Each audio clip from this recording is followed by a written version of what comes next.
আজ তিপ্রামথা এবং বিজেপি সরকারের শপথ গ্রহণ এই নিয়ে মাননীয় মহারাজ প্রদ্যোৎ কিশোরের অত্যন্ত গুরুত্বপূর্ণ বক্তব্য শুনুন। মন্ত্রিসভা নিয়ে, মন্ত্রী পদ নিয়ে তিনি গুরুত্বপূর্ণ কিছু কথা বলেছেন।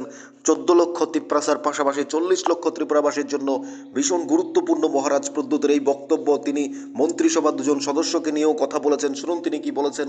থাকুন নিউজ ত্রিপুরা ওয়ান চ্যানেলের সাথে। मिनिस्टर्स को जो कल भर्ती होंगे क्लियरली एक मैसेज दिया है कि जो गलती आईपीएफटी ने किया बीजेपी के पहले सरकार में कि मंत्री बनने के बाद चुप बैठ गए।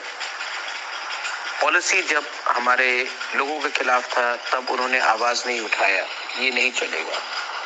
एक फर्क तो है, एनसी देवर्मा आईपीएफटी के प्रेसिडेंट थे, वो मिनिस्टर बने, और मेवार कुमार जमातिया जनरल सेक्रेटरी थे, वो मंत्री बने। जिस दिन पार्टी का प्रेसिडेंट और जनरल सेक्रेटरी ही मंत्री बन जाता है तो मंत्री पद ज्यादा बड़ा हो जाता है और पार्टी छोटा हो जाता है। मैं बीजेपी की सरकार में नहीं ज्वाइन करूंगा, मैं बाहर रहकर एक प्रेशर रखूंगा। और मैंने अपने मंत्री को कहा है, अगर हमें लगा कि काम नहीं हो रहा है, एक इशारा में आपको मंत्री पद छोड़कर हमारे पास आना पड़ेगा। प्रेशर अंदर से होगा, प्रेशर बाहर से होगा, प्रेशर सिविल सोसाइटी से होगा, और प्रेशर सेंटर में भी अपना ही लोगों को भेजकर हम क्रिएट करेंगे। पार्टी इंपॉर्टेंट नहीं है, सिंबल इंपॉर्टेंट नहीं है, इंपॉर्टेंट है कि हम किस तरीके से अंदर घुस के प्रेशर रखें कि हमें अपना जमीन का, पॉलिटिकल राइट्स का, फंडिंग का, लैंग्वेज का, स्क्रिप्ट का, कल्चर का, ऐतिहासिक का करेक्शन मिले। अमित शाह ने पहला मूव किया है कि उन्होंने स्वीकार किया है कि गवर्नमेंट ऑफ इंडिया से गलती हुई है, आगे का रास्ता देखना है। लेकिन हमें हर तरीके से, हर तरफ से, अंदर से, बाहर से, सब जगह से प्रेशर रखना है। कैबिनेट के अंदर हमें प्रेशर रखना पड़ेगा, ये 2 मंत्री के थ्रू। आज पहली बार है कि 11 मंत्री में 5 तिप्रासा होगा। संतना, ऋषिकेतु, अनिमेश, शुक्ला और विकास सब तिप्रासा है। पार्टी अलग हो सकता है लेकिन सब तिप्रासा है। प्रेशर कैबिनेट पे आपको रखना पड़ेगा। पार्टी के बाहर, कैबिनेट के बाहर मैं प्रेशर रखूंगा, और सिविल सोसाइटी से भी आपको प्रेशर रखना है। अगर हम ईमानदार रहे तो पार्टी का इतना मतलब नहीं जाता है जितना हमारा ईमानदारी मतलब रखता है।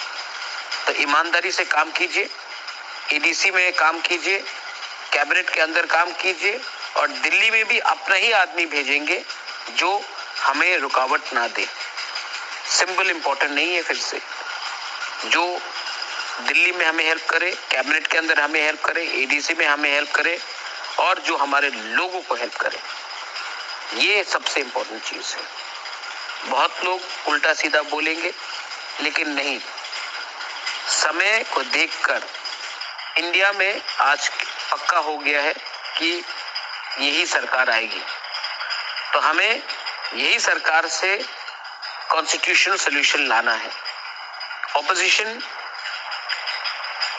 मैं जितना भी उनको प्यार करूं, वो पावर में नहीं आ रहा है।